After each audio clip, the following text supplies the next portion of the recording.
Oi, Kellen. Tudo bem? A gente está esperando dar o horário, a gente iniciou antes para testar o som. E a gente já só está esperando dar o horário para dar início, tá? Oi, Nani, boa noite.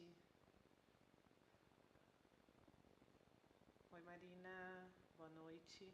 Só vamos esperar mais um minutinho para a gente dar início ao nosso encontro de hoje. Que bom que vocês estão aqui.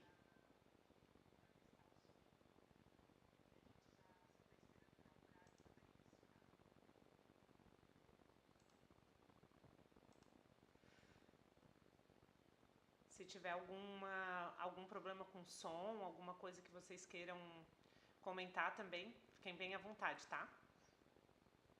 Eu vou transmitir também pelo Instagram para pedir para as pessoas entrarem aqui no YouTube, porque algumas pessoas não entraram ali no grupo e fizeram a inscrição, então vou deixar rodando lá também, tá? Vou dar um oi para eles lá também. Boa noite pessoal.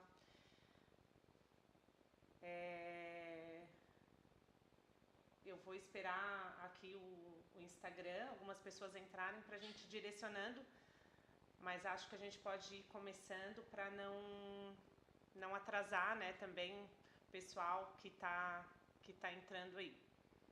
Eu vou deixar o chat mais escondidinho, mas vou respondendo vocês, tá? Quem tiver pergunta, algum comentário, quiser fazer ali pelo chat, vamos fazer bem interativo para a gente poder tirar todas as dúvidas, né? Que eu sei que tem meninas que já são conhecidas, que já fizeram a mentoria. Tem a Nani, que é minha sócia, tem o pessoal que a gente já se conhece também através aqui das redes sociais e também muita gente nova. Então, vou começar me apresentando um pouquinho para quem não me conhece. E quem está entrando também pelo Instagram, se quiserem entrar pelo YouTube, que a gente está transmitindo por lá, o link está na bio do Instagram ali, está o link da aula ao vivo direto, tá? Daí vocês já entram direto aqui, mas também se quiserem participar pelo Instagram, a gente vai conversando e eu vou tentando ver as perguntas dos dois, mas quem puder entrar pelo YouTube vai ficar melhor de visualizar também. Primeiro eu quero dar as boas-vindas, né, para todo mundo que está entrando, dizer que me apresentar, eu sou Ana Júlia, sou neuropsicopedagoga clínica, tenho uma clínica em Florianópolis, Santa Catarina, e também na Palhoça, que é na região metropolitana aqui de Florianópolis, e que se chama Treinamente.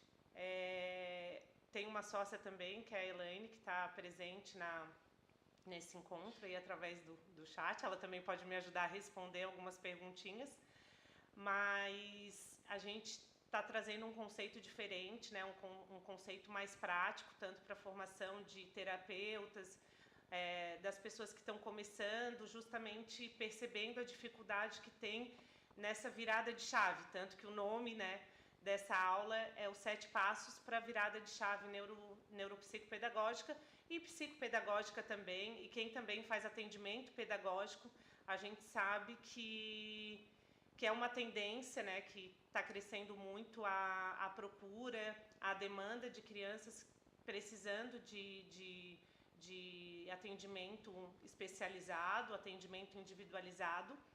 E a gente está buscando formar mais pessoas para que possam ajudar mais crianças, para que a gente tenha uma ajuda, né, que a gente possa auxiliá-los melhor. A Tatá está dizendo que o som está um pouquinho baixo pelo YouTube. Se tiver baixo, vocês avisam que a gente tenta aumentar. Tá, vou tentar mexer aqui no som.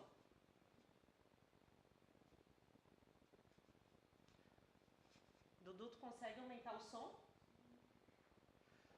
A gente vai dar uma ajeitadinha aqui no som, tá?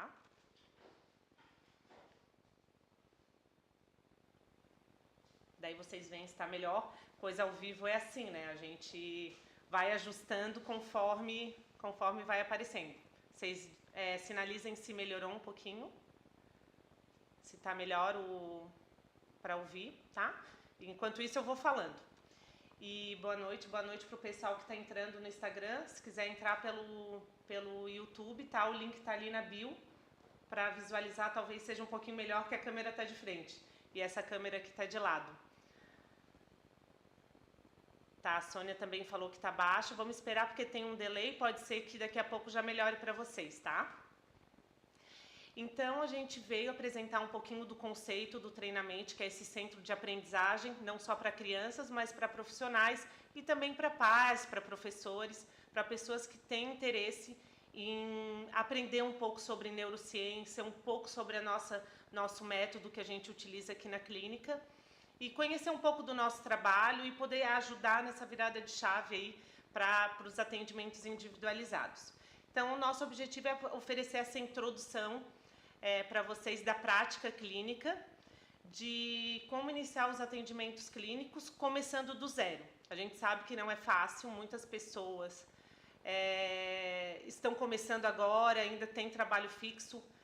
Muitas pessoas que fazem a especialização são pedagogas, normalmente estão atuando em escola, estão indecisas nessa transição, né? Ainda trabalham, atendem, então estão nessa dúvida se largam o emprego, o trabalho da CLT, né, da carteira assinada, e iniciam numa carreira nova, diferente, individual, porque a gente já vem de uma cultura onde a carteira assinada traz mais segurança, tem a questão das férias, o 13º, enfim.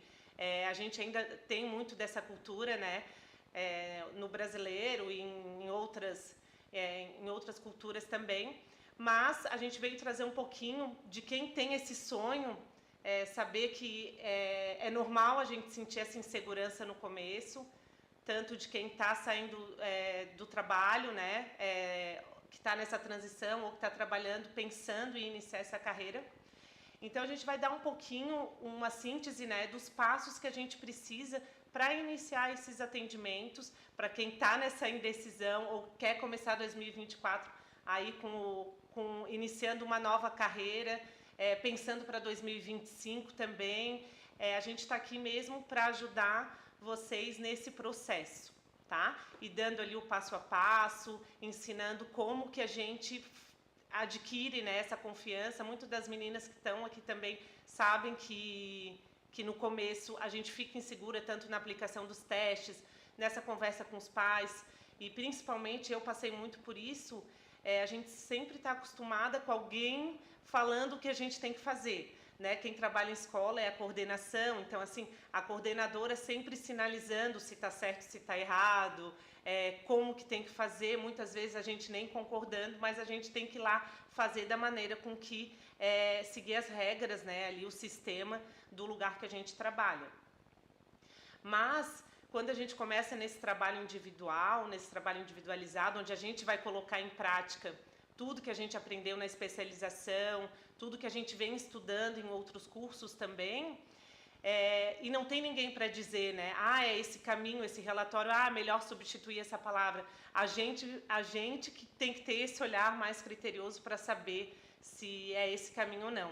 Então, a gente começa, claro, muito menos experiente, vai adquirindo essa experiência ali ao longo do tempo, né, ao longo da nossa jornada. Eu, particularmente, tive muita dificuldade, porque não tive esse apoio. Na época não tinha, estava muito início, né, da neuropsicopedagogia, então não tinha muitas mentoras, não tinha muita gente para seguir, para saber como que fazia. Então foi muito ali no assertivo, né? Eu tentava, no tentativa e erro, tentava, errava, tentava de novo e assim por diante. Eu iniciei meu processo na neuropsicopedagogia na pandemia. Então, as crianças já estavam, né, num processo de isolamento, já vinham, as crianças que tinham dificuldade, aumentou um pouco essa dificuldade. Muitas crianças desenvolveram algumas dificuldades também, né, porque não conseguiam participar das aulas, enfim. A gente sabe que é um panorama hoje de dificuldade, né? Tanto pela pandemia, a gente não pode colocar tanta culpa na pandemia, mas também pela falta mesmo, né, de estímulo, e crianças que de repente já tinham dificuldade e agora ampliar essa dificuldade, né? O prejuízo ficou maior justamente por conta disso. Algumas crianças já apresentavam transtornos, às vezes, né, já teriam entrando no fundamental com dificuldade, mas apareceu isso em decorrência ali da pandemia também. A gente não pode justificar tudo pela pandemia mais, né? Ali nos primeiros anos até que sim, agora a gente sabe que todo o sistema, tanto de escola quanto o sistema da família, teve que se adaptar a essa nova realidade das crianças hoje, no nível que estão, que a gente sabe que muitos ficaram com tela demais, ficaram ociosas, ficaram com poucos estímulos e trouxe todas essas dificuldades, e por isso que a gente está com tanta demanda assim, de crianças, pelo menos aqui na minha região, acredito que isso seja uma demanda nacional. Então vamos lá para os 7 passos, vou começar. Eu vi que a Edilma não está conseguindo entrar pelo link. Se tiver dificuldade, a Edilma pode entrar no YouTube e colocar Treinamente, Centro de Aprendizagem Treinamente, e está sendo transmitido ao vivo, provavelmente já vai aparecer lá, tá? Então vamos lá. O primeiro passo para a nossa virada de chave NeuroPP.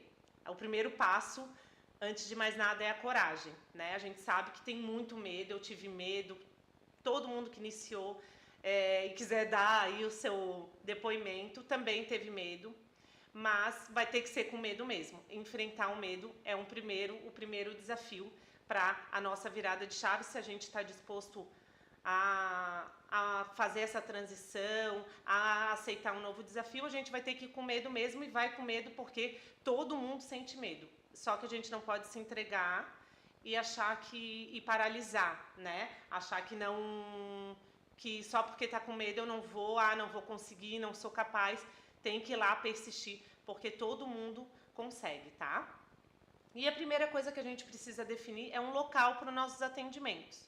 Então, esse local pode ser num espaço sublocado, numa clínica, né? Ou uma psicóloga, um terapeuta atende em algum lugar e subloca. Em toda cidade a gente vai encontrar um espaço onde alguém subloca ali uma sala ou um espaço, tá?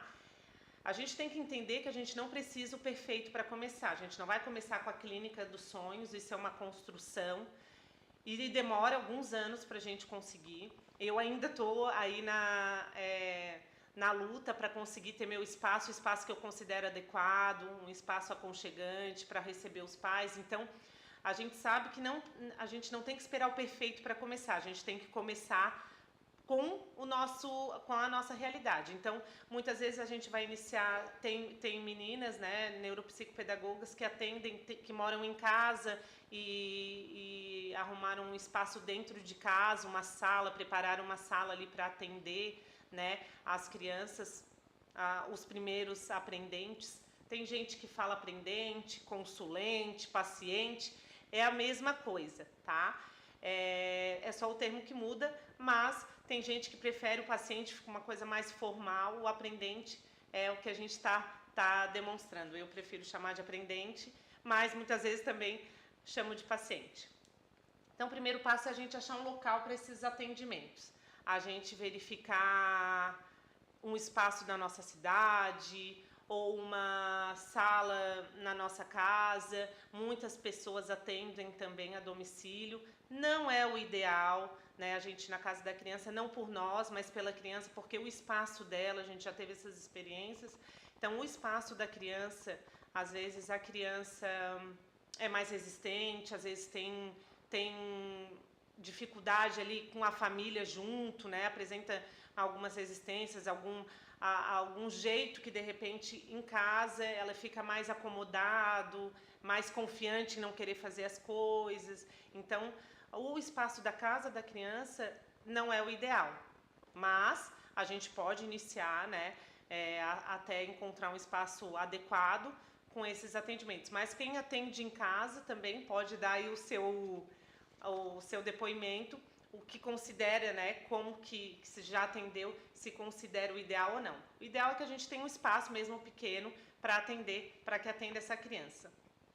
Então pode ser numa clínica local, a gente buscar parcerias, né? Às vezes a parceria, uma pessoa paga o aluguel de uma sala, uma psicóloga, por exemplo, e tem dias que não atende e a gente tem que ir atrás. É tentativa e erro, né? A gente vai atrás, vai buscando parceria, tem clínicas que também atendem por porcentagem, que também é uma ótima maneira de iniciar a divulgação do trabalho. Então, fazer parceria com clínica, atender na clínica, mesmo que tenha que deixar, né, uma parte do valor ali para a clínica. Normalmente aqui na minha região é 30%, 40% que a gente deixa para a clínica, 40% em média do atendimento. Então, mas para a gente ir criando nome, ir ficando conhecida, e também ter uma demanda de pacientes inicialmente, é interessante que a gente busque essa parceria, né, com clínicas, tá? Então, o primeiro passo é a gente escolher um local para o nosso atendimento. Pode até ser na nossa casa, como eu disse para vocês. O segundo passo para o nosso sucesso, né, para a nossa virada de chave, é a gente adquirir ferramentas básicas para iniciar o processo de avaliação. Hoje, o que a gente tem é muito... Tem ferramentas, né, recursos que são mais caros, e a gente sabe que é um investimento, e muitas vezes a gente não tem possibilidade de ter esse investimento inicial.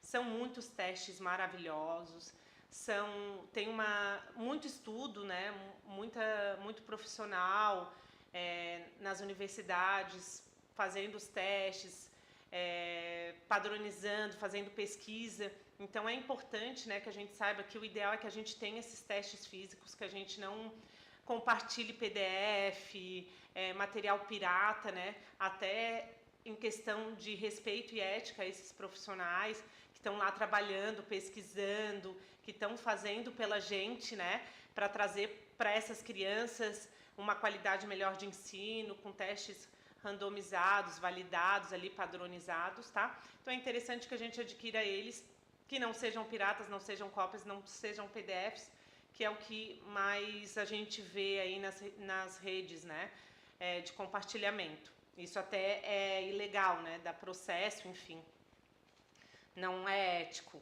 E a gente que está trabalhando com... que está em busca de mudar o ensino, né, mudar essa realidade, a gente tem que sempre pensar, botar a mão na consciência e pensar se isso é devido ou não, é certo ou não. As ferramentas para avaliação são inúmeras, tá? Mas a básica que eu recomendo, que foi a que eu usei, né, e que recomendo para as meninas que fazem mentoria, que já fizeram supervisão, que é a básica que a gente precisa, a primeira que a gente precisa adquirir, para quem quiser anotar, né? Esqueci de falar para vocês, quem quiser ter um caderninho, um lápis aí para anotar, fazer as anotações, é bem interessante.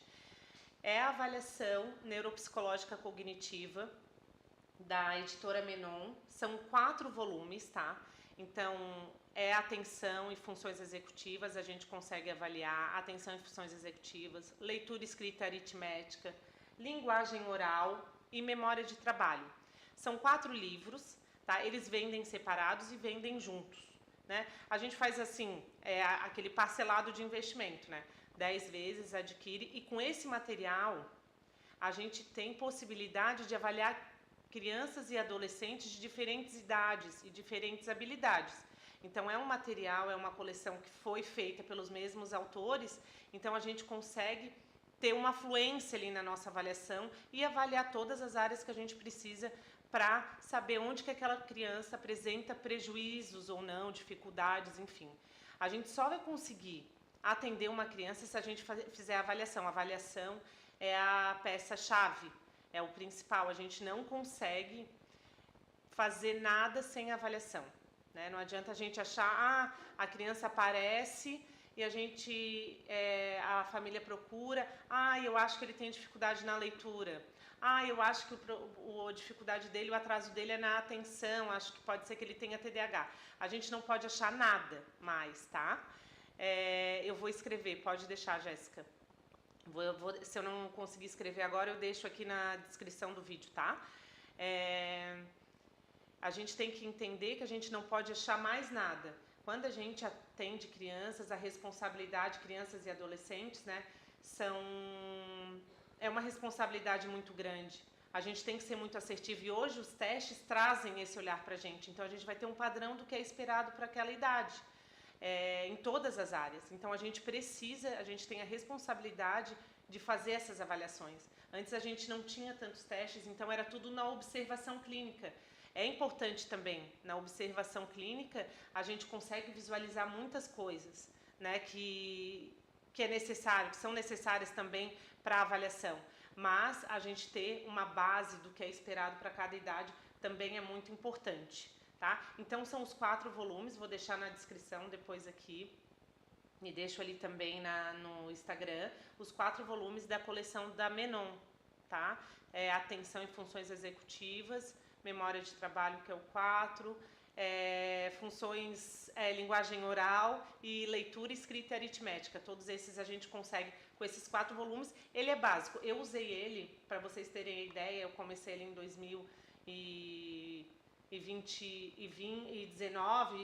19 para 20, ali na pandemia. Eu trabalhei só com essa coleção durante 2, 3 anos. Depois que a Elaine colocou ali para vocês, tá? Nos comentários. Eu fui comprar novos recursos a partir do ano passado, que a gente investiu na clínica, investiu, né, no espaço, enfim, em outros recursos também de intervenção. Então, eu consegui fazer uma avaliação bem criteriosa, uma avaliação completa das crianças que eu atendia com esses testes, tá? Que constam ali nessa coleção. E não estou ganhando nada para a coleção, para a editora. Porque realmente são muito bons, tá? Então, primeiro passo, definir o local para atendimento. Primeiro passo de todos, né? É a gente ir com medo mesmo. Isso é normal, a gente sentir medo. E vamos encarar o medo e vai ir com medo mesmo. O segundo passo é a gente adquirir as ferramentas para avaliação. Não tem como fazer uma avaliação, como fazer um atendimento sem ferramentas de avaliação. E tem algumas ferramentas que são específicas, né? Para TDAH, por exemplo, para rastreio, né? Não para hipótese, não para diagnóstico, porque a gente sabe que o neuropsicopedagogo ou psicopedagogo não dá diagnóstico, a gente só dá hipótese diagnóstica. Quem dá o diagnóstico é o médico a partir ali do nosso relatório de avaliação, tá? Pode usar sim, Sônia, esses instrumentos, né? Esses recursos, essa coleção de avaliação, ela é aberta para todo profissional, inclusive para pedagogos, então, inclusive para professores, e eu não seguro essa informação para mim, porque eu acho muito importante que a gente saiba, que os professores saibam que precisam também fazer essa avaliação nas crianças, saber qual é o nível, né, que essa criança se encontra de aprendizagem. Então, ele é aberto para pedagogo, para psicopedagogo, para neuropsicopedagogo, para fonoaudiólogo. Então, ele é um instrumento aberto, ele não é fechado. Tem alguns que são fechados e esses exclusivos para neuropsicólogos, daí a gente não aplica, tá? Mas é importante vocês saberem, até para colegas, conhecimento a gente tem que compartilhar, é importante que a gente compartilhe. Então, até colegas de vocês que estão lá no primeiro, que são professores do primeiro, segundo ano, do quinto ano, saibam que tem instrumentos para avaliar essas crianças na escola, no espaço coletivo. Tem alguns testes, inclusive, que a gente pode aplicar coletivamente, tá? Isso, Tatá. Quem no Mercado Livre a gente encontra, dá para comprar um de cada vez, enfim, né? Dá para parcelar, perder de vistas, mas é o primeiro investimento necessário para vocês, tá? Quem tiver aí no Instagram e quiser entrar pelo YouTube, o link tá ali na bio, tá? É só apertar ali na bio do meu perfil, que vai estar o link ali do YouTube para vocês entrarem. E é isso mesmo, Patrícia. Toda terça, a Menon, que é essa editora, ela oferece alguma promoção, às vezes dos testes, às vezes das folhas de aplicação, que elas também, algumas precisam ser adquiridas, tá? Então, o local para atendimento, ferramenta para avaliação. O terceiro passo é a divulgação. Tá, comprei as ferramentas, já tenho um local para atender, já reloquei uma sala, já subloquei, já tenho... Como é que eu vou achar uma criança? Né? Como que eu vou divulgar o meu trabalho? As pessoas vão saber que eu tô trabalhando com isso agora, que eu não sou mais professora, que eu não trabalho mais na escola, que normalmente é da onde a gente vem, né? É o neuropsicopedagogo. Mas também, se eu trabalho em outra empresa, enfim. Como que a gente faz essa divulgação para as pessoas começarem a me conhecer, a me seguir? A primeira coisa que eu vou falar para vocês, a gente tem que usar, hoje a gente tem uma ferramenta rica nas nossas mãos, né? Que a gente leva nas nossas mãos. E a gente só usa muitas vezes para olhar baboseira, né? Olhar fofoca, ficar perdendo tempo ali rodando no feed, enfim. Hoje a internet, além de ser muito boa para perder tempo também, para passar tempo, ela também é uma ferramenta para a gente divulgar o trabalho. Então a gente tem que pensar que a gente tem nas mãos a maior ferramenta para divulgar um trabalho, né, para se divulgar, que é o nosso celular, né, as nossas redes sociais. Então a gente tem que usar isso a nosso favor, né? A gente tem que usar isso para a nossa divulgação. Então a primeira coisa é a gente iniciar uma rede social, depois eu vou falar mais um pouquinho sobre as redes sociais, mas saber que a gente precisa usar essa ferramenta ao nosso favor. Outra maneira da gente fazer essa divulgação é a gente ir nas escolas próximas, como muitas meninas, meninos, né, mas na maioria meninas, muitas pessoas vêm do espaço escolar, a gente já pode pensar que a escola é um lugar onde a gente já pode se divulgar. Muitas escolas, claro, não vão recomendar, né? A gente tem resistência, às vezes a escola não quer que a gente saia, enfim, e não quer que a gente trabalhe em outro local, mas ali dentro a gente começa a fazer essa divulgação.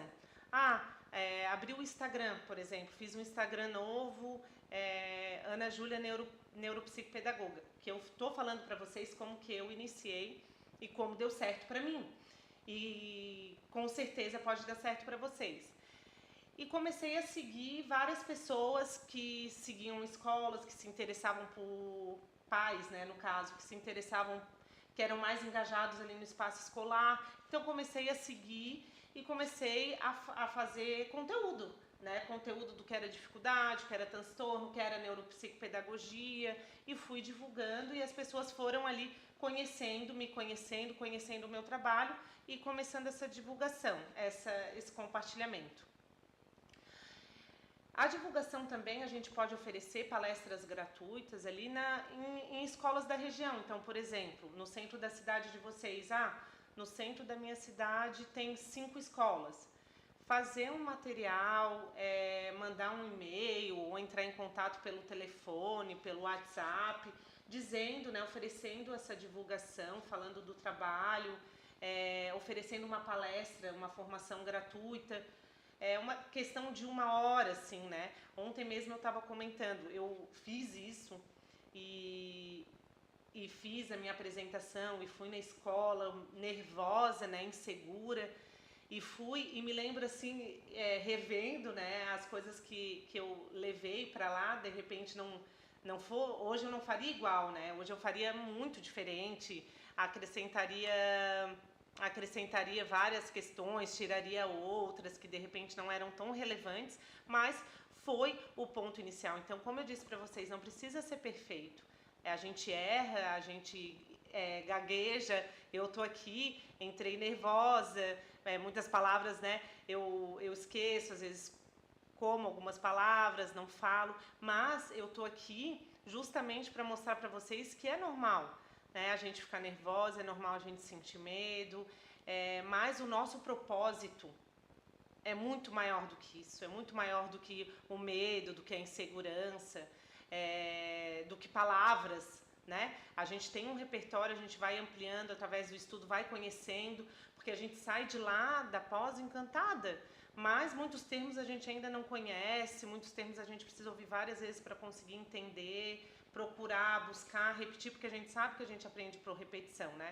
Então achar escolas na região que a gente possa divulgar, oferecer essas formações gratuitas, começando até pela escola que a gente trabalha, ou que a gente já trabalhou, conhece uma coordenadora, conhece ali a diretora, que seja uma escola pequena, que seja uma escola grande, enfim, oferecer essa formação para que as pessoas passem a conhecer, porque a escola é uma grande divulgadora também do trabalho. Então, quando uma criança está lá na escola, apresenta dificuldade, eles, né, para quem que eu vou encaminhar? Ah, eu conheço o trabalho da Fernanda, vou encaminhar para a Fernanda. Então, como que ela vai conhecer o trabalho? Se ela não conhece a pessoa, ela não tem como indicar o trabalho. Então, por isso que a gente tem que ir lá se mostrar e mostrar que a gente está aprendendo também, que a gente está atrás de um propósito, de ajudar essas crianças a se desenvolverem, a superarem as suas dificuldades, né? Então, isso é muito importante. Essa divulgação é essencial, tá? Outra coisa que é importante, que é legal para a gente se divulgar, que fica como dica, sugestão para vocês, são grupos de mulheres.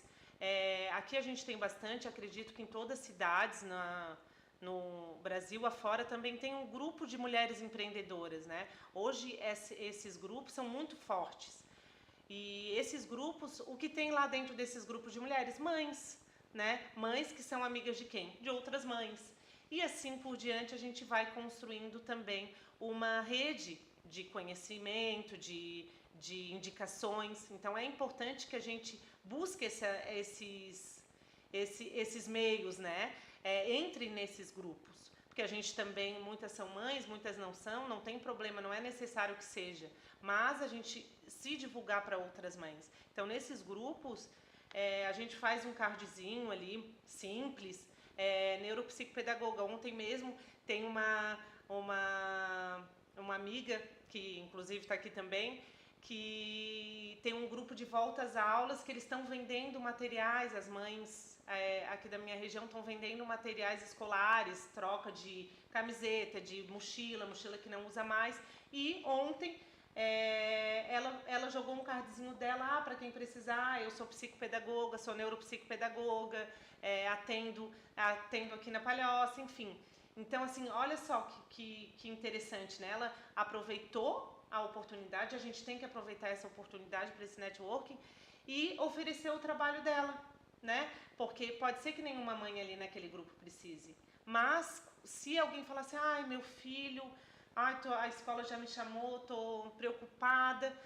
Então, esses dias mesmo, uma neuropsicopedagoga colocou no grupo que atende por aqui. Então, já vai onde? Lá no grupo, para ver quem era e indicar, né? Então, assim, a gente tem que aproveitar todas as oportunidades para fazer networking, porque a gente pode ter o conhecimento que for, vai sair da formação. Se a gente tiver vergonha, oi, boa noite. Se a gente tiver vergonha, se a gente não se engajar, se envolver nesses grupos de mulheres e de mulheres empreendedoras e de escola, a gente não vai conseguir.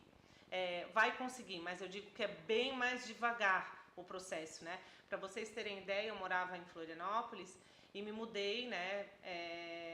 Na pandemia, me mudei para outra cidade e tive que começar daqui do zero. Então, tudo isso para vocês, que eu estou trazendo para vocês, são experiências que, de repente, vai ajudar vocês nesse processo também, tá? Então, essa divulgação, grupo de mulheres empreendedoras, networking, palestras gratuitas em escola. E outra coisa interessante também que vale ressaltar é a gente também abrir oportunidade de atendimento social. Eu fazia muito isso. Eu fazia um patrocinado ali no Instagram, escrevendo, né, que eu fazia atendimento, um valor social.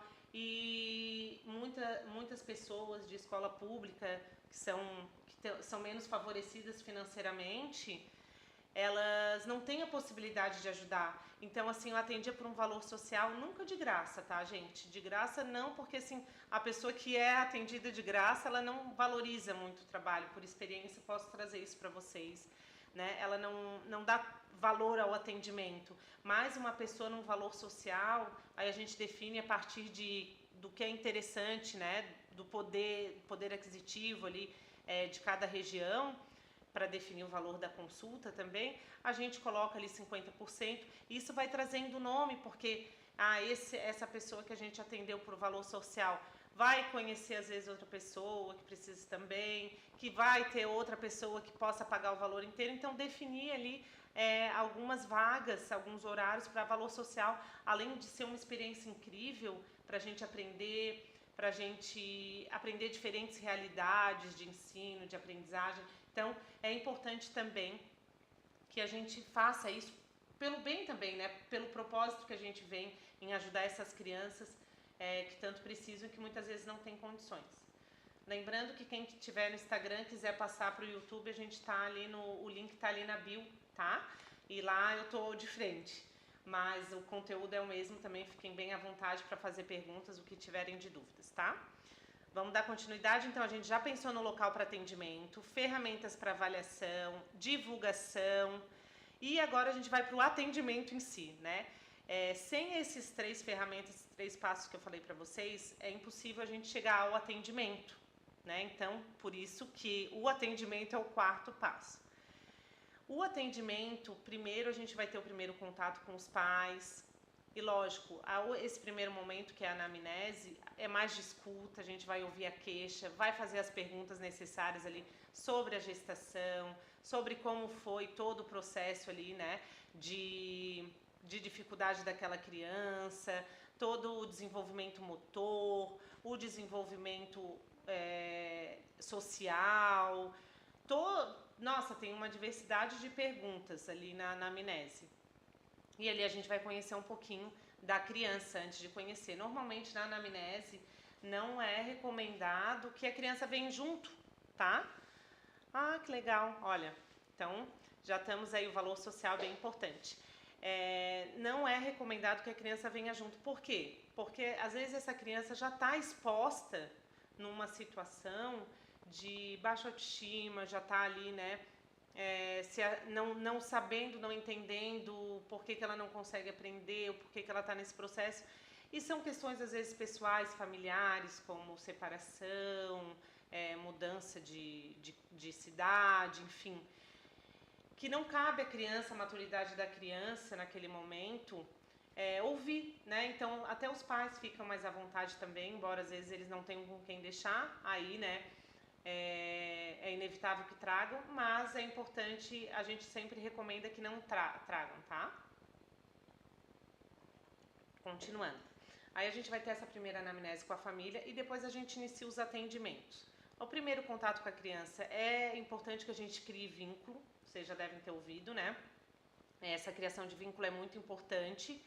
E também é importante que a gente avalie as preferências dessa criança, o que ela gosta, o que ela vai se interessar ali no espaço, né, que vocês estão atendendo, vocês terem já algumas ferramentas básicas, assim, né, uma massinha, lápis, caneta, uma tesoura, um jogo como dominó, Uno, que eles gostam muito, básicos, né? Esse é o kit básico, vamos dizer, para essa avaliação de preferências. E ali a gente vai conversar com a criança, ver se é uma criança mais ativa, que quer mexer em tudo, que quer conhecer tudo, curiosa, ou se é uma criança mais passiva, que está num processo de mais receber, observar, mais tímida. Então, tudo isso a gente observa para analisar e avaliar qual é o melhor para aquela criança naquele momento e criar esse vínculo. Então, o importante é que o primeiro atendimento com a criança seja maravilhoso, que ela queira voltar, que ela fique super empolgada.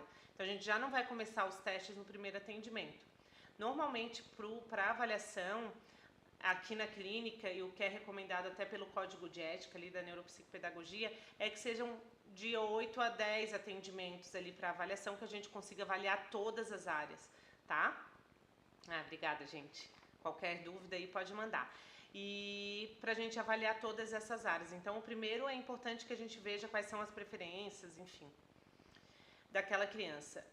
Investir em recursos para cada caso específico. Eu coloquei esse ponto, eu tô com a minha colinha aqui para não esquecer nada, tá? Esse ponto de investir em recursos para cada caso específico é muito importante, porque assim não adianta a gente querer comprar tudo E vai chegar na hora que tu receber 1, 2 crianças, até 10 crianças, que tu não vais usar aquilo porque aquilo não é a necessidade da criança, né? Não é necessário para aquele atendimento com a criança. Então é importante que a gente... eu comecei a atender o João de 10 anos, né? E o João tem dificuldade, tá com dificuldade em matemática, estou fazendo avaliação de todas as áreas, mas a queixa principal era essa dificuldade em matemática. Então, o que eu vou adquirir? Vou pensar assim, o que eu posso trazer para já ir trabalhando com ele, vendo isso depois da avaliação, né? E vendo também durante ali, a gente não precisa fazer a avaliação, a sessão toda, a gente pode separar um tempo já para ir trabalhando algumas questões, e fazendo jogos, e estimulando de alguma maneira. E daí a gente vai pensar o que eu posso adquirir para ajudar o João, o que eu posso produzir, porque muita coisa a gente pode fazer. Material, instrumento para intervenção é criatividade, porque muitas vezes a gente tem um instrumento e a gente pode fazer 1000 variações daquele instrumento, daquele jogo, né? Por exemplo, o Uno, dá para fazer 1000 variações do Uno, um cancan, um quebra-cabeça, tem muitas variações que a gente pode fazer para estimular. Então, a gente ter o básico, tá? O básico para que, conforme a demanda, conforme vai vindo a criança com determinada situação, com um determinado caso, a gente vai adquirindo os instrumentos necessários para não gastar, né, um dinheiro desnecessário. A gente sabe que é tudo muito caro, né? São instrumentos preciosos, mas não são baratos. Então a gente ia adquirindo um por um, pensando assim, eu tenho isso, o que eu posso fazer com esse? Usar a criatividade, e quem era professora e quem é professora ainda, o que não falta é criatividade, tenho certeza. Então é a gente colocar, temos também vários perfis ali de pessoas, até lá no nosso também, tanto do treinamento quanto nesse meu da Ana Júlia, né, o meu pessoal, mas também profissional. A gente traz bastante dicas assim, de variações que a gente pode fazer com material só.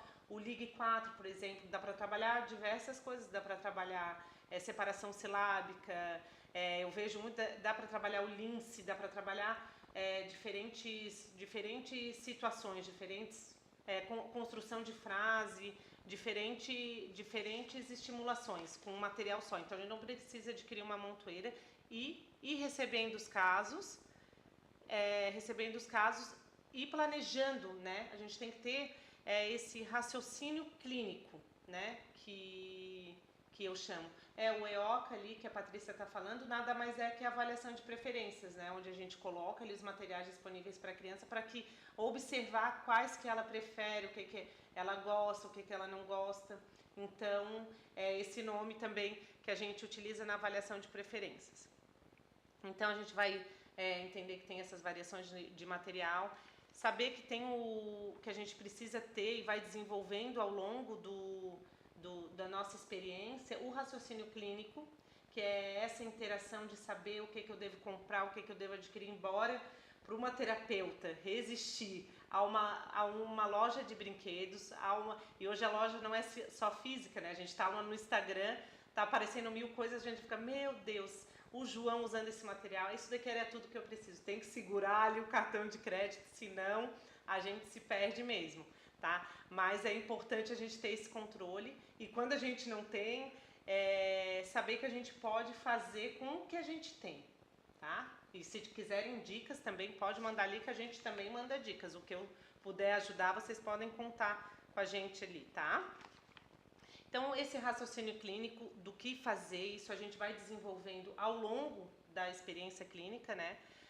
Evitar uma coisa que eu peço, né, e que eu indico, sugiro, né, é que a gente não use muita folha pronta, assim, da internet, essas folhas que a gente procura, atividades para matemática, aquelas folhas impressas prontas, que essas crianças também já vêm muitas vezes de apostila, de coisas na escola, que a gente use a nossa criatividade para construir materiais com eles, de repente com a participação deles, trazer outras experiências, ampliar um pouco desse repertório do que trazer folha pronta, ali do Google, né, do Imagens ali.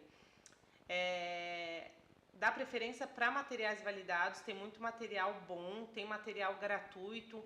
Então, a gente também tem um grupo ali no WhatsApp que é Neurociência na Prática, que ali a gente divulga material gratuito que pode ser divulgado, compartilhado, que não tem direitos, né, autorais, para a gente usar também. Então tem muita ideia, tá? Tem muita ideia. Então a gente dá preferências para os materiais validados, que depois com o tempo vocês vão conhecendo, e não usar tanta imagem ali, folhas prontas do Google. Outra coisa que eu também peço, né, e tento, me policio muitas vezes, é evitar usar o celular durante os atendimentos, porque a gente está num movimento onde a gente está vendo quão prejudicial é para essas crianças o uso de telas, né? E eu falo para vocês como falo para mim também. A gente está num espaço, quando a gente trabalha ali numa escola, a gente tem ali um monitoramento, né? Fulana pode chegar, não sei quem passou, a professora passou, a coordenadora passou. Então, a gente se policia para não mexer no celular, não usar rede social durante o trabalho, enfim. E muitas vezes, quando a gente está ali no atendimento individual, vai pegar o celular para bater uma foto, já fica naquela tentação, né, de responder alguém, e principalmente quando a gente trabalha na agenda, no começo, que a gente não tem quem cuide da nossa agenda, então a gente tem que esperar um intervalo ali de 1 hora para poder responder se tem alguma pessoa interessada, perguntando horário, perguntando valores, enfim. Só que a gente tem que pensar que a gente, como os pais dessas crianças, hoje a gente é exemplo, né? A gente é exemplo para essas crianças e a gente precisa evitar ser o exemplo ruim.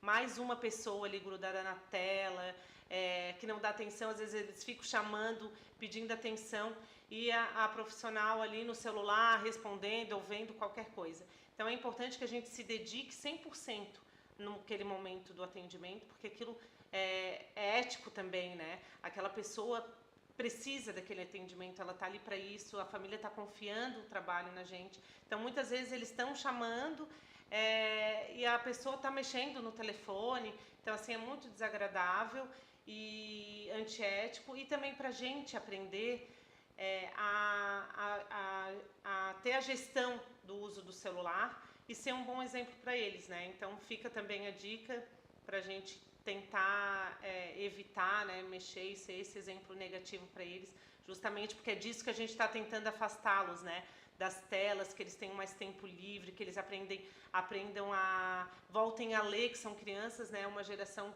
que já não tem mais interesse, não vê mais prazer na leitura, leem por obrigação. Então, que a gente retome esse valor. Então, assim, se a criança está fazendo uma atividade, por exemplo, que não precisa da tua mediação, pega um livro, então, ao invés de pegar o celular, né? Folheia um livro enquanto ele está fazendo atividade. Poxa, olha, quando ela está no tempo ocioso, eu estou aqui fazendo avaliação, às vezes é uma avaliação mais longa, ela tá lendo. Então, a gente ser um exemplo bom, tá? Isso é bem legal, bem interessante que a gente saiba. Então, a gente já tem o primeiro passo, o local para atendimento, ferramentas para avaliação, o segundo passo, a divulgação, terceiro passo, o quarto passo, o atendimento, que são, né, todas essas questões que eu falei para vocês. Agora, o quinto passo é a comunicação efetiva com a família e com a escola, a gente estabelecer um bom relacionamento. Eu prefiro que a gente tenha um relacionamento bem próximo, né, eu tenho muito próximo com a família, faço o registro das crianças, dou sempre um feedback de como tá, faço a reavaliação de 6 em 6 meses para ver quais foram os avanços dessa criança, se ela evoluiu, se ela não evoluiu, para eu ter que rever ali, redirecionar o meu planejamento de intervenção, porque muitas vezes isso acontece, a gente vai insistindo e vê que a criança não está conseguindo aprender daquela maneira, então a gente tem que entender que a gente tem que achar a maneira com que a criança aprenda. A criança não vai aprender do nosso jeito, né? A gente que tem que adaptar a nossa intervenção à maneira que ela aprenda. Então, se ela não está aprendendo do jeito que eu estou ensinando, eu vou buscar algum meio de fazer com que ela aprenda do jeito que eu ensine para ela, do jeito que ela aprenda. Acesse essa criança e veja, nem que eu tenha que ir atrás de Angry Birds, de Sonic, de qualquer coisa para que eu tenha acesso a essa criança e consiga, de alguma maneira, estimular essas habilidades que tanto precisam. Então, essa comunicação efetiva com a escola e com a família é muito importante. A escola também, muitas vezes, a gente passa algumas orientações, às vezes eles esquecem, às vezes têm resistência, às vezes não entendem também, né, ali o que foi escrito. Então, uma linguagem clara, um acesso, ó, qualquer dúvida pode me chamar, a gente está aqui junto. A gente não pode ser inimigo, né, competir, porque muitas vezes a gente sabe que a gente está desconstruindo uma realidade que é a única em 300 anos que nunca mudou, né, que é a instituição escolar. Então, claro, é um desafio. A gente como profissional, até quem já trabalhou em escola sabe que é um grande desafio a escola.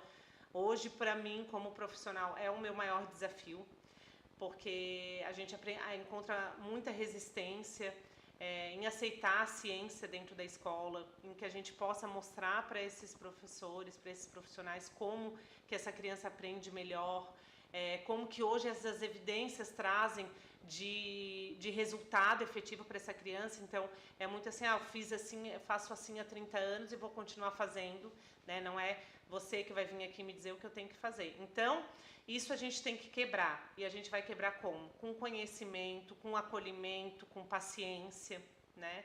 Com empatia também. Então, a gente tem que saber que não é uma tarefa fácil. Aqui, pelo menos, né, não tem sido. Não sei também na região de vocês. Mas é importante que a gente mostre, né, através da ciência, de como é importante, como vai mudar a realidade dessas crianças e até da escola, porque a escola também é um espaço coletivo que precisa de ajuda, né? A gente precisa, então, desconstruir o que a gente tem hoje e reconstruir baseado que no amor e também, principalmente, no conhecimento, na ciência ali, tá? Então, essa comunicação é muito importante. As famílias, às vezes, vêm também meio abaladas, às vezes elas não acreditam muito, não estou vendo evolução. Então, a gente sempre deixar bem ciente que, às vezes, é demorado, que o cérebro, ele não é como uma caixa que a gente abre e coloca as informações dentro. Então, não é em 1 mês, 2. Então, por isso que a gente pede na avaliação pelo menos 6 meses, né, de intervenção, no mínimo, tá? No mínimo 6 meses de intervenção, para que essa criança apresente alguns resultados. Muitas vezes apresenta antes, muitas vezes, né, não apresenta, é mais lento, e o processo, né, a gente tem que entender que é no processo dela. Às vezes tem muito atraso, ficou uma lacuna muito grande, então é um processo, é um passo a passo, e a gente tem que ir avaliando os resultados e reavaliando e replanejando para deixar tudo bem refinado, bem alinhado, tá? Essa comunicação é o 5º passo. O 6º passo é a questão das redes sociais ali que eu falei para vocês, essa divulgação, saber como usar assertivamente, usar em benefício de conteúdo mesmo. Se tem um perfil pessoal, fazer um perfil profissional ou tornar o seu pessoal profissional, mas saber que tem limites, né? Que não vai poder postar tudo, que muitas pessoas que te seguem não são mais só familiares e amigos, são pessoas que querem conhecer o teu trabalho, que te admiram. Muitas vezes as pessoas pedem informações, por exemplo, eu quero uma informação sobre o atendimento. Aí a gente passa a informação e ela, essa profissional tem Instagram, qual o Instagram dela? Então, o Instagram, ele é uma ferramenta de divulgação do trabalho. Antes era lá o currículo Lattes, né? Agora o Instagram faz parte disso também, não que o currículo Lattes não faça, mas ele é a porta principal, é a frente, né? É a vitrine do nosso trabalho. Então, claro, eu posso postar coisas pessoais? Eu posso, mas nem tudo que eu posso eu devo, né? Mas com uma limitação de saber, claro, pessoas se conectam com pessoas, elas querem conhecer o teu trabalho, querem saber o que tu faz, né? Se é profissional que te segue, quer saber como que é a tua rotina, se é a mãe também, a família, né? Quer saber também como que é o teu estilo de vida, as coisas que tu faz, mas principalmente quer saber sobre o teu trabalho, né? Ela não quer saber que tu foi pra praia o final de semana todo, que tu postou 50 fotos dos teus filhos, que tu fosse para a igreja, tudo isso. Claro, não tem problema uma vez ou outra, e é uma sugestão minha, tá? Minha e das pessoas que hoje trabalham com redes sociais. Não sou eu que estou tirando isso por mim, é do estudo que a gente faz também para essa divulgação em rede social. Então, a gente trazer uma autoridade assuntos relevantes, interessantes, né, para as pessoas, para a família, a vida pessoal com limite, e também o nosso estilo de vida numa linguagem bem acessível, né, para abranger pessoas que já têm certo conhecimento, pessoas que não têm. Então, vocês vão ver que se vocês já têm perfil pessoal, profissional, vocês vão ver que muitos outros profissionais seguem também para conhecer o trabalho, para pegar dicas, sugestão, e tudo bem, porque assim, ninguém aqui é concorrente, todo mundo aqui é parceiro, a gente está com o mesmo propósito, né? O propósito qual é? O propósito é ajudar essas crianças, é poder acessar essas famílias, ajudar essas crianças, dar qualidade de vida, acesso à aprendizagem, a conhecimento. Então, é isso que a gente busca. Então, ninguém aqui está competindo, ninguém aqui é inimigo. A gente está junto com o mesmo propósito. Então, a gente tem que formar uma rede de parceria. Alguma coisa que tu sabes, eu não sei, vai me falar, eu usei esse material, esse recurso. Muitas meninas me chamam, que legal, como é que é o nome desse material? Eu, às vezes, chamo as pessoas, eu não conheço, que interessante, tiro o print, vou para trás vou para o Google, vou para a Shopee, ver se eu acho. Então, assim, a gente não pode encarar outros profissionais como concorrentes, mesmo que sejam na mesma região. Que bom. Vou conhecer o trabalho, o dia que eu tiver a agenda cheia, eu posso encaminhar para ela de olhos fechados, porque sei que ela realiza um bom trabalho, né? E aqui a gente está nesse movimento também de unir essas pessoas, uma rede para a gente poder fazer grupo de estudo, poder desvendar as avaliações, porque muitas vezes é muito difícil, né? Uma linguagem complicada para te entender, aplicação, correção, tudo isso é bem difícil.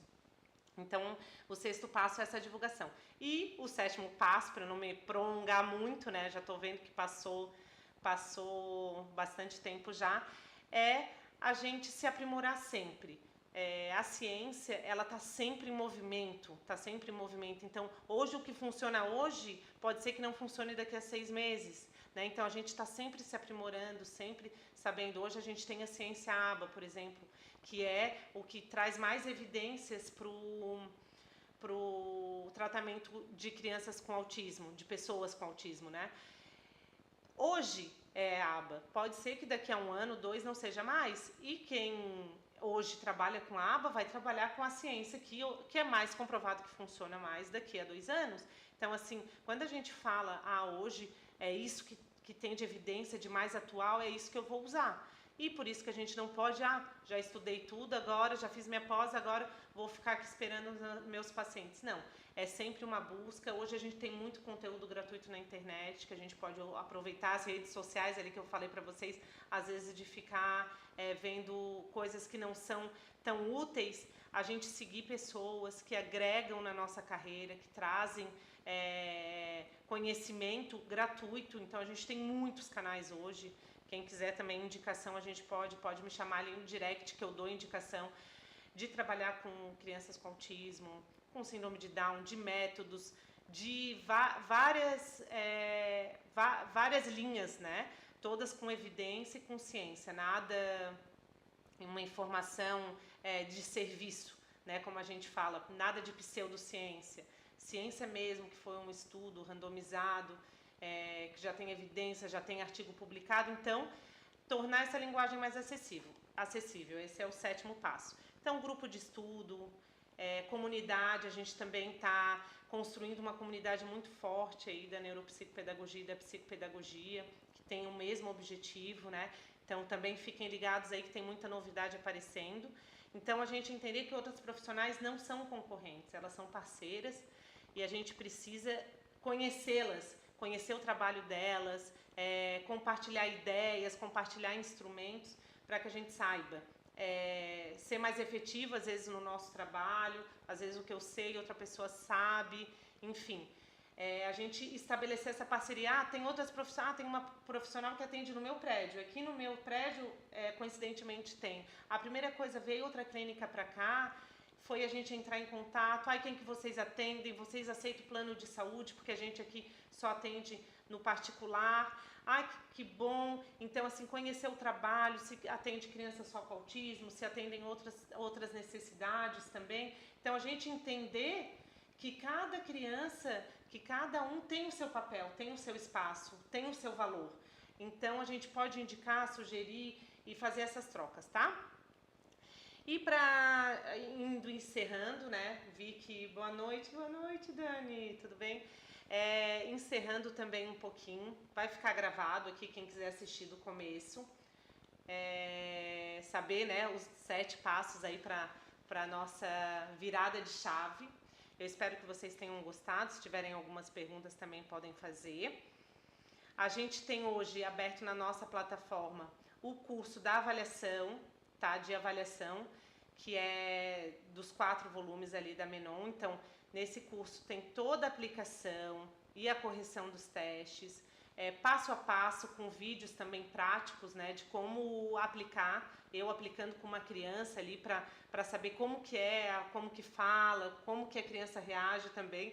Tem até alguns peculiaridades ali, porque é o dia a dia mesmo que acontece quando a gente aplica. Muitas vezes a criança vai mais rápido, quer virar a página, então eu quis fazer essa aula prática para vocês entenderem como que funciona no dia a dia mesmo, tá? Então lá a gente tem esse de avaliação, aí vai ficar disponível o link para quem quiser conhecer, se não der para fazer agora, fazer depois, enfim, para vocês saberem também, conhecerem nosso Instagram ali, que é o Treinamente, tem Treinamente_PB, Treinamente_FLN, tá ali na minha bio.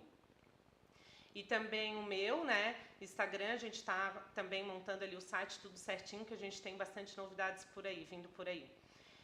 Esse curso também ele também dá de bônus ali, como material de apoio,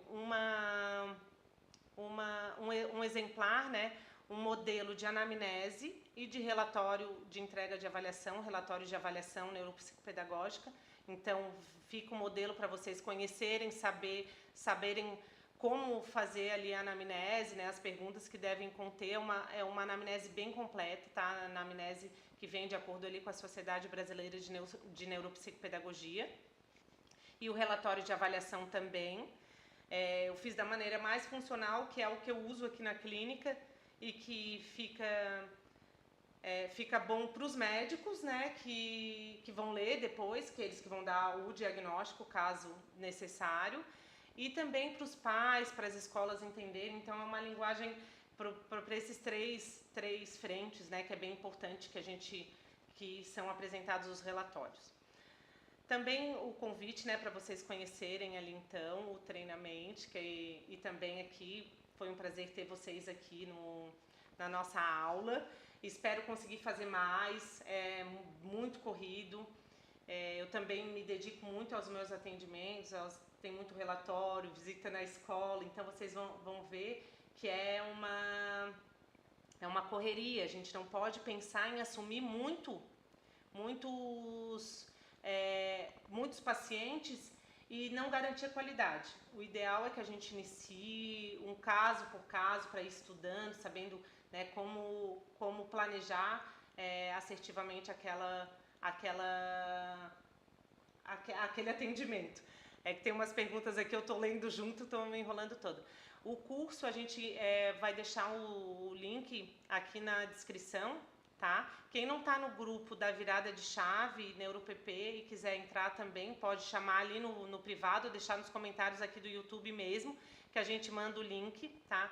O curso, ele é de 4 aulas, ele é um curso breve mesmo, é só para aplicação, correção desses testes, trago também as dicas ali de aplicação, de correção, os modelos também. Tem o modelo do contrato também, Tatiana, lá no curso, tá? Tem um modelo de contrato, vamos ter um modelo de anamnese do relatório. Um modelo, né, fica editável para caso vocês queiram acrescentar ou tirar alguma coisa, é uma sugestão, o modelo. Deixa eu ver aqui no Instagram também. A mentoria, a Patrícia está perguntando. O link a gente vai deixar na bio ali. Já tem, inclusive, ali na bio, o curso de avaliação neuropsicopedagógica, bem específico mesmo, e é bem interessante para vocês conhecerem um pouco de como funciona, e ele fica disponível, tá? Então, não tenho todos os livros ainda. Não, mas então eu vou aplicando esses que eu tenho, vou conhecendo, porque a gente só aprende aplicando. Então, não adianta também a gente pensar que vai fazer o curso e vai guardar todas as informações, por isso que ele fica disponível ali. Surgiu uma dúvida. Vou lá no vídeo ver como é que era essa aplicação. Vou lá tirar a dúvida. Era por idade, tem testes que são por minutos, né, que a gente precisa de 1 minuto, que a criança só tem 1 minuto, então a gente só tem 1 minuto para aplicar. Quem já fez sabe como é que é, então é muito detalhe, por isso que eu fiz a prática também, que é um modelo novo, esse que a gente está apresentando, com a prática, com as aulas práticas e também com os modelos, tá?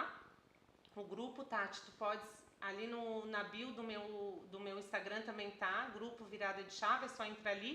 E quem não tá, pode entrar nesse grupo, que daí a gente vai passar todas as informações por lá também. Caso não consigam, pode me chamar no privado, que daí eu passo para vocês também, tá? Agradeço muito pela paciência, 1 hora, né, de aula aí foi especial. Quero fazer sobre outros temas também, a gente falar um pouquinho só sobre avaliação, um pouquinho só sobre o atendimento, desbravar todos esses 7 passos mais especificamente, né, o raciocínio clínico também, mas eu agradeço muito a presença de vocês, espero que vocês tenham gostado, fico à disposição, tanto ali pelo Instagram, como lá no grupo, tá? Que é importante que lá a gente centraliza tudo, consegue até fazer troca de materiais, tudo. Então, assim, espero encontrá-los lá, estaremos sempre dispostos aí à troca, a ajudar, uma ajuda a outra. Às vezes eu não estou disponível na hora, estou em atendimento, outra pessoa pode ajudar. Enfim, a gente está ali para compartilhar essa comunidade, com o mesmo propósito, né, que é ajudar essas crianças e também a gente virar a nossa chave, seguir o nosso propósito de vida, que é contribuir com o desenvolvimento dessas crianças, tá, gente? Muito obrigada, então, uma boa noite a todos e até mais. Tchau, tchau.